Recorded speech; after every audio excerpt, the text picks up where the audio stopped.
Welcome to the CareClinic Pod. I'm Emma, and this is Jones. Hey everyone, welcome back for another deep dive. Today we're tackling a topic that's pretty close to home for millions of people, chronic pain. And get this, experts think that almost a third of all adults are dealing with pain that just never goes away. It's a huge number, and it shows just how important it is to really get a grasp on chronic pain. Absolutely. And one of the key things we've learned is that chronic pain, it's not just a physical thing, it's really connected to our brains and how our nervous systems work.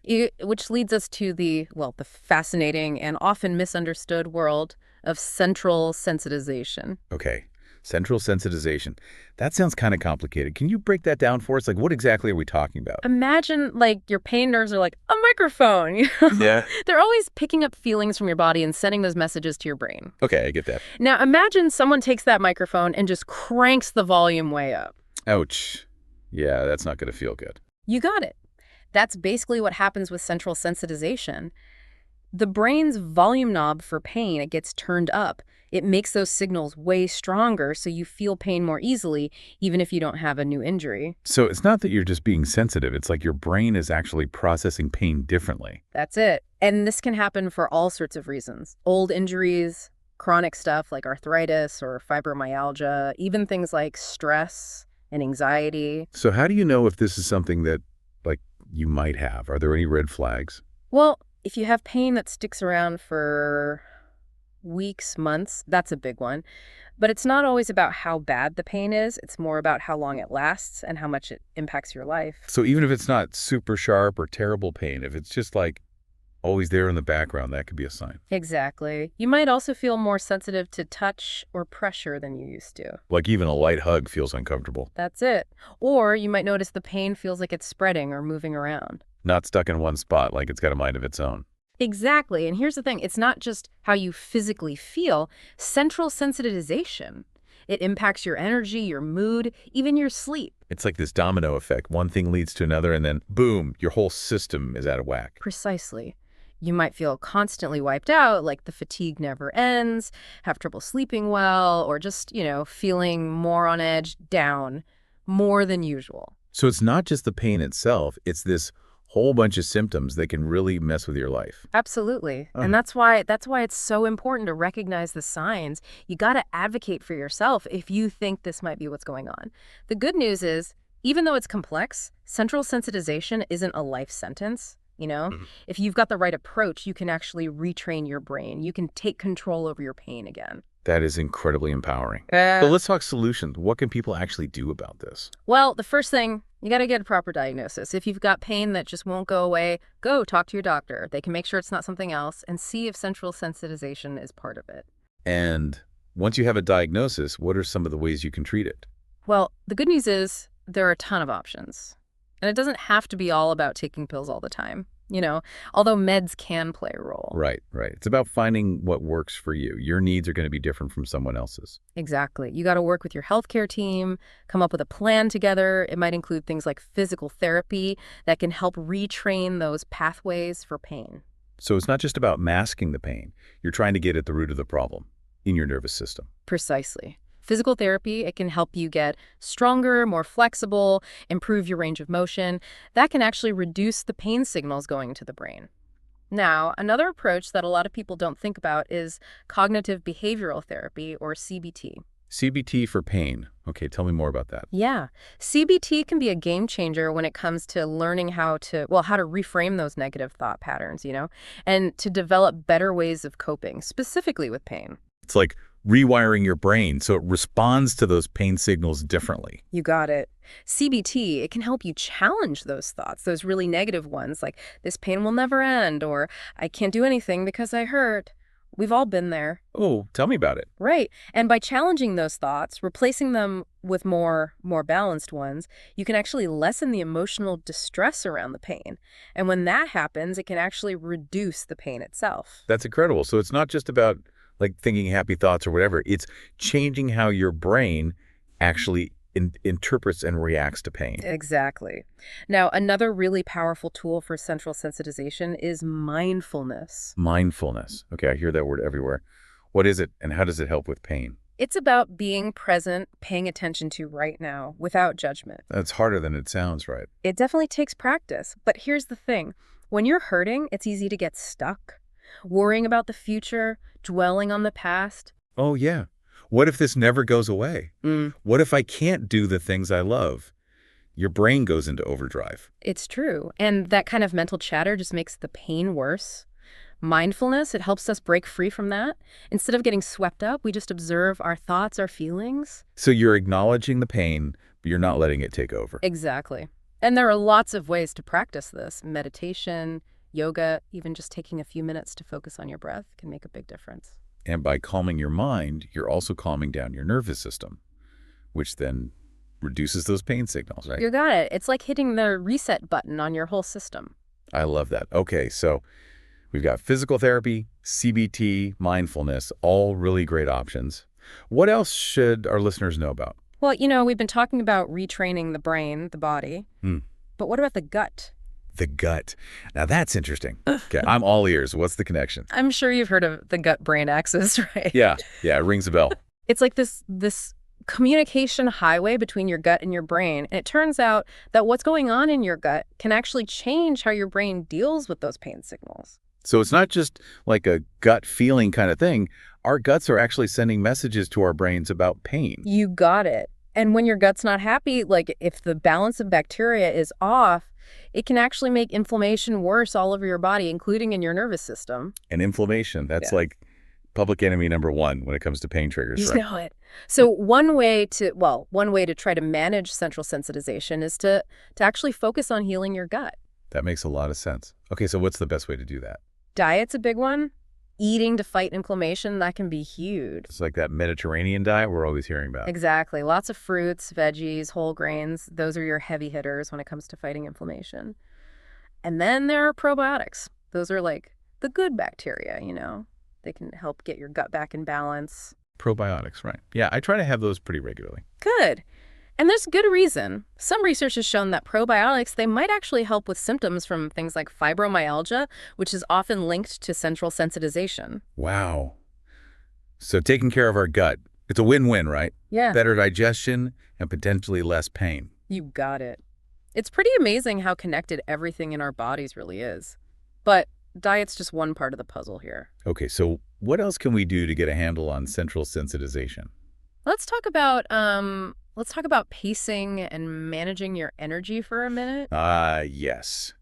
The art of not doing too much, which, let's be honest, can be really hard when you're dealing with chronic pain. It feels like it has a life of its own sometimes. Oh, I hear you. It's a really common struggle. People with central sensitization, they often get stuck in the cycle. They feel a little better one day, so they try to do everything they've been putting off. And then, boom, the next day they're paying for it. More pain, completely wiped out. Ugh. Yes.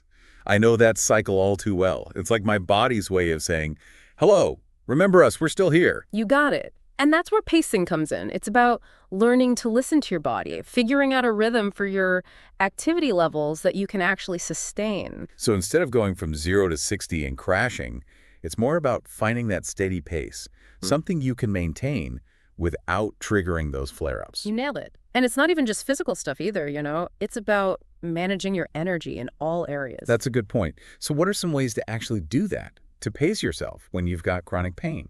Because I'll admit, I'm totally guilty of trying to power through and then regretting it later. Well, one thing that helps is to break down your tasks, make them smaller, more manageable. So instead of trying to do all the laundry in one go, maybe do a loaded day. Smaller bites, yeah. Makes sense. Exactly. And then schedule in breaks throughout your day, even if it's just for a few minutes, just to rest and recharge. Those breaks are so important, but so easy to just skip. I know, right? Which is why it can help to actually put them in your schedule, like you would at an appointment or something. And what would be really helpful for that? The CareClinic app. I was just thinking that. It's so good for tracking your symptoms, meds. Yeah. But you can also set reminders to take those breaks throughout the day. It's like having an accountability buddy right there in your pocket. Exactly. And speaking of helpful tools, I know a lot of our listeners are probably wondering about alternative therapies. What do you think about those? They can be great. A fantastic way to complement your other treatments. So it's not about choosing one or the other. It's about finding that combination that works best for you, right? Bringing it all together. You got it.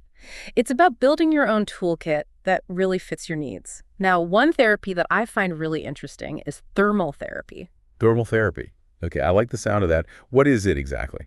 Basically, using heat and cold to manage your pain. So like heating pads, ice packs, that sort of thing. That's it. Heat can be really good for relaxing those tight muscles and helping blood flow, which can actually reduce the pain signals going to your brain.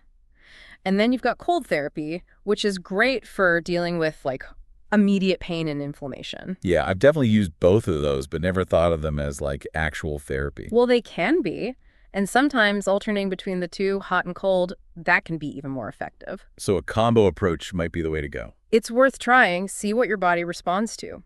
Now, another therapy that's getting more attention is sensory desensitization. Sensory desensitization. Okay, now we're getting fancy. Break that down for us. So remember how we were saying that central sensitization can make you super sensitive to touch, temperature changes, even things like bright lights or loud noises? Right, it's like your senses are on high alert all the time. Exactly. So with this therapy, the goal is to like retrain the nervous system to make it less reactive to those feelings. So kind of like exposure therapy, but for your senses. You got it. It might involve like slowly introducing different textures. You might start with something really soft and gradually work your way up to things that are more rough. Interesting. So you're essentially teaching your nervous system to like chill out a little, respond differently. Exactly. The idea is to help your nervous system not get so overwhelmed, to learn to react in a more balanced way. That's really fascinating. Are there any other alternative therapies our listeners should know about? Yeah, there's one more I wanted to mention, neuroplasticity training. Neuroplasticity training. Whoa, that sounds like something out of Star Trek. I know, right? Sounds super futuristic, but it's actually based on some solid science. Okay, well, enlighten us. What is neuroplasticity training? So remember how we talked about central sensitization being like your brain's pain volume is stuck on high? Yeah, it's like the brain's learned to amplify all those pain signals. Exactly. Well, neuroplasticity training, it's all about rewiring those pain pathways in the brain. Wait, so we're talking about actually changing the structure of the brain, how it functions. Is that even possible? It is. It's called neuroplasticity. Basically, our brains are always changing, adapting based on what we experience. So our brains aren't just like static. They're constantly evolving. Yes. Think of your brain like a muscle. The more you use it a certain way, the stronger those connections get. And it's the same with pain pathways. If your brain is always getting hit with pain signals, those pathways become, well, more ingrained. So with neuroplasticity training, are we creating new pathways, healthier ones, that aren't so focused on pain? That's the goal. And the amazing thing is there are different ways to do this. Like what? Give us some examples. One technique is guided imagery or visualization. Basically, you focus on creating these really vivid mental images of your body moving without any pain. So you're like tricking your brain into thinking it's not hurting anymore. In a way, yeah, you're creating new connections in the brain that are linked to pain-free movement. That's incredible. What about other techniques? Anything else that can help rewire the brain? There's mindfulness meditation. That's shown a lot of promise, too.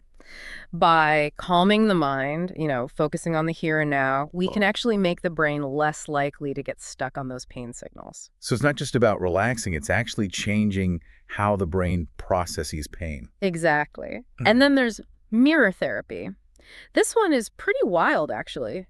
You use a mirror to, well, kind of trick your brain into thinking that your painful limb is actually your healthy limb. Wait, what? A mirror? How does that even work? It's pretty cool. When you look at your healthy limb in the mirror, your brain, it gets this visual feedback that doesn't match the pain signals it's getting from the other limb. So it's like your brain is like, hold on, that limb looks fine. Maybe I was wrong about the pain. That's a great way to put it. And, while it might sound kind of out there, there's more and more evidence showing that it can help with certain kinds of chronic pain, including the kind that comes with central sensitization. That is so cool. It really shows you how powerful our minds are and how we might be able to use them to actually heal our bodies. I agree. And the best part is, a lot of these techniques, they're pretty easy to make a part of your everyday life. That's encouraging. So you don't have to add a million things to your plate. It's about finding those small, doable ways to fit these practices into your life. You got it. Even just a few minutes of like mindfulness meditation every day, that can make a difference. And speaking of things that can make a difference, have we talked about supplements yet? We haven't. And I know a lot of people listening are probably wondering about that. Can supplements really help with managing pain, Mm. especially for central sensitization? They can be a really useful tool, but, and this is important, you have to talk to your doctor before you start taking anything new. Right. Safety first. Always better to be cautious and get advice from a professional, especially when it comes to your health. Absolutely. So with that said, there are a few supplements that have shown some promise in studies, for managing pain and fatigue, especially the kind that's linked to central sensitization. Okay, like what? Tell us more. One that comes up a lot is magnesium. Magnesium. Yeah. I know that's important for your muscles, but what's the connection to pain? Well, magnesium, it's crucial for your muscles to work right and to relax. And get this, studies have shown that a lot of people with chronic pain, like fibromyalgia, for example, they might not be getting enough magnesium. And muscle pain and tension, those are like classic central sensitization symptoms. Exactly. So taking a magnesium supplement, it might help ease those tight, achy muscles. And that can reduce how much pain you feel overall. Makes sense. Okay, what other supplements are we talking about? Another one that's getting a lot of attention is coenzyme Q10, CoQ10 for short. GoQ10 dot. Okay, that sounds familiar. Remind me what it does again. Sure, it's a powerful antioxidant. And it plays a really important role in how our cells make energy. And why is that so important for central sensitization? Well, if you remember, fatigue is a huge symptom of central sensitization, right? Okay. And some research indicates that taking CoQ10, it might actually help with that. People might have more energy and feel less tired if they have conditions like fibromyalgia. So it's like giving your cells a little energy boost. Exactly. And then, of course, there's good old vitamin D. We hear so much about that these days. A sunshine vitamin. What's its role in all of this? Well, vitamin D is essential for muscle function, healthy bones, and a strong immune system. But here's the thing. A lot of people with chronic pain don't have enough vitamin D. It's incredibly common. Wow, really? I had no idea. It's true. And if your vitamin D levels are too low, it can actually make muscle pain and fatigue worse. So making sure you're getting enough vitamin D, that's important for everyone, but especially for anyone dealing with chronic pain. Absolutely. You got it. Now, we do need more research to know for sure just how effective these supplements are, specifically for central sensitization. That's important to keep in mind.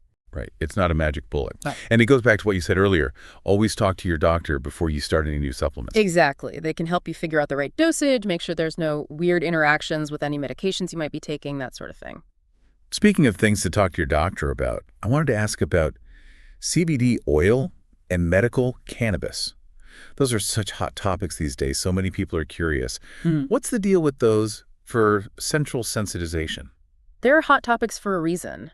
There's definitely a growing interest in how cannabinoids might be able to help manage chronic pain. Just as a reminder for anyone who needs it, what exactly are cannabinoids again? Sure, they're the active compounds that you find in cannabis. And believe it or not, our bodies actually have a system called the endocannabinoid system. And it's involved in regulating things like how we perceive pain, our mood, even our sleep. Okay, right. Yeah, that's coming back to me now. So do cannabinoids interact with that system? They do, and there's some thought that for people with certain chronic pain conditions, like fibromyalgia, there might be something off with their endocannabinoid system. Interesting. So using cannabinoids like CBD or medical cannabis, that might be a way to kind of get things back in balance and reduce pain. That's the idea.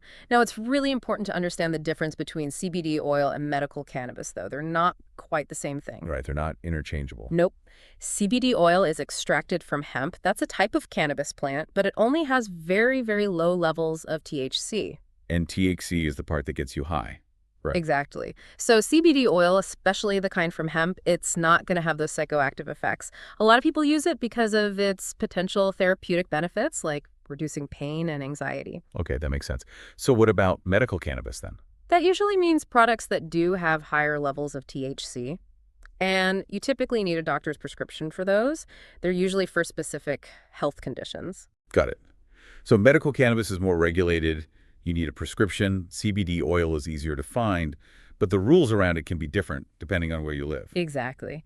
And when it comes to central sensitization specifically, the research on both CBD oil and medical cannabis is still pretty new. Some studies are showing that they might be helpful for pain relief, better sleep, easing anxiety.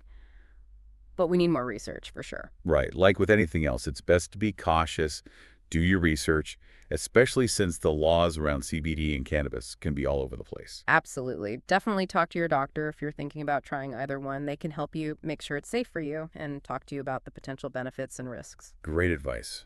It's your health, so better to be safe than sorry. Okay. Okay, so looking ahead a bit, I'm really curious about what the future holds for pain management, especially when it comes to something as complex as central sensitization, what's on the horizon, any exciting new treatments, or anything in the works.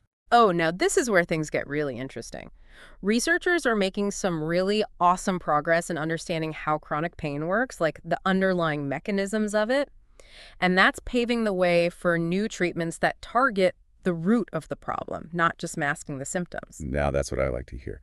Okay, so what kind of cutting-edge therapies are we talking about here? Give us a sneak peek into the future of pain relief. One area that's generating a lot of buzz is personalized medicine. Personalized medicine, I've heard that term, but what does it mean for pain management specifically? So it's all about creating treatments that are tailored to each individual person, recognizing that what works for one person might not work for someone else. Okay, that makes a lot of sense. Pain is such an individual experience. Exactly. And with central sensitization, the things that cause it and the things that make it worse, they can be totally different from person to person.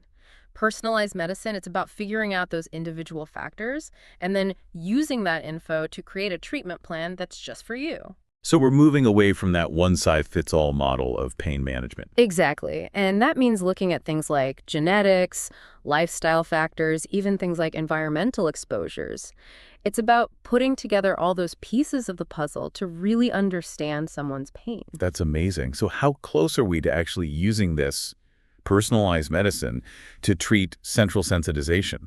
It's still early days, but researchers are making good progress. They're identifying specific things in our genes and other biomarkers that can help predict which treatments are most likely to work for specific people. So like in the future, we could potentially get our genes tested to find the best way to manage our pain. That's the idea. Personalized pain relief based on your unique biology. Pretty cool, right? That is seriously cool. I can't wait to see what the future holds for all of this. Me too. It's a really exciting time to be in this field. And personalized medicine, that's just one thing. There are other really promising therapies in development too. Okay, tell me more. What else is out there? One that's pretty interesting is called Transcranial Magnetic Stimulation, or TMS for short. TMS, that one sounds kind of intense. It's not as scary as it sounds, I promise. It's actually non-invasive, so that's good. They use magnetic pulses to stimulate very specific parts of the brain. So how does that help with pain exactly? Well, the research suggests that TMS can actually change how active different areas of the brain are, especially areas that are involved in how we process pain. So you're giving your brain a little nudge, helping it rewire those pain pathways. That's a great way to put it. And it's showing a lot of potential, not just for central sensitization, but for all kinds of chronic pain. That's amazing. Anything else on the horizon? New therapies? Another area that's being explored is nerve blocks. Those can be really effective for some people, certain types of pain. Nerve blocks. Oh. I thought those sound a little more invasive than TMS. Yeah, they can be, but they can also be really, really good at providing very targeted pain relief. How do they work? Exactly. Essentially, they inject medication. It's often an anesthetic or a steroid very close to a specific nerve or group of nerves that are sending those pain signals. And that blocks them, which provides relief. So it's like hitting the pause button on those pain messages. Yes, Bingo. exactly. Now, nerve blocks are mostly used for pain that's in a specific spot, but researchers are starting to look at whether they could be helpful for more widespread pain too, like what you see with central sensitization. That's fascinating. It sounds like we're really on the verge of a whole new world of pain management with all these new discoveries. It's exciting. I think so too. It's a really exciting time to be working in this field. And the best part is, we're just getting started. The more we understand pain, the better the treatments will become. That's so well said. I'm really hopeful that in the future, chronic pain, including central sensitization, it won't be this debilitating, life-altering thing that it is for so many people. I'm optimistic too. But in the meantime, while we wait for all these amazing new therapies to be more widely available, it's important to remember that there are things we can do right now to feel better and improve our quality of life. That's a great point. It's easy to get so caught up in what might help someday that we forget about what can help us today. Exactly. And one of the most powerful things we can do is to really focus on mindfulness and acceptance-based therapies. Mindfulness and acceptance. Those feel like they've been kind of woven throughout our whole conversation today. Yeah, they're really key when it comes to dealing with chronic pain, especially central sensitization.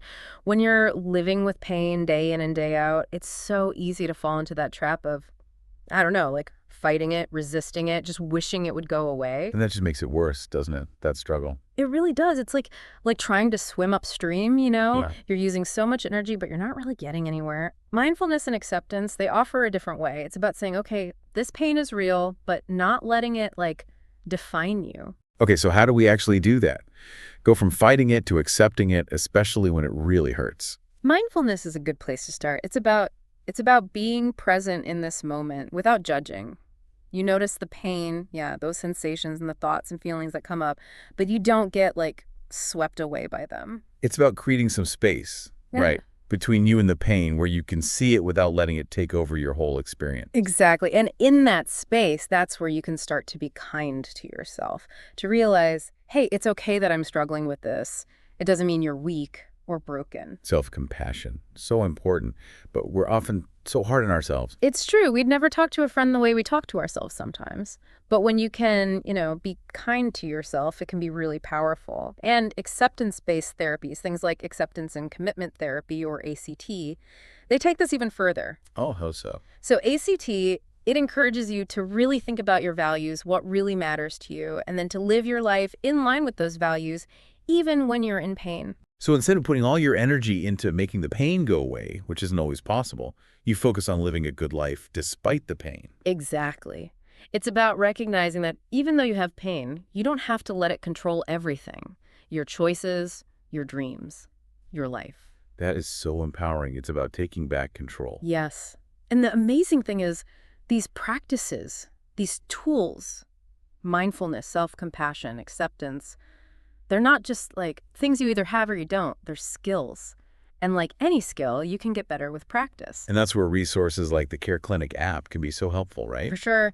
It's not just about tracking symptoms. CareClinic can really help you bring these practices, these mindfulness and self-care tools into your daily life.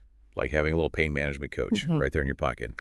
Well, as we wrap up our deep dive into central sensitization, is there one final piece of advice you'd give to our listeners who are, on their own journeys with pain management? If there's one thing I could leave everyone with, it's this. You are not alone. Chronic pain, especially this kind, it can feel so isolating. But it's way more common than people think. And there's hope. There are treatments out there, both traditional and alternative, that can really, truly help. And there's this whole community of people who get it, who understand what you're going through. That's so important to remember. Thank you for that. I couldn't agree more. Keep learning, keep exploring, keep advocating for yourselves, and most importantly, keep believing that you can live a good life, a full life, even with pain. Thanks for joining us for another deep dive. Until next time, take care.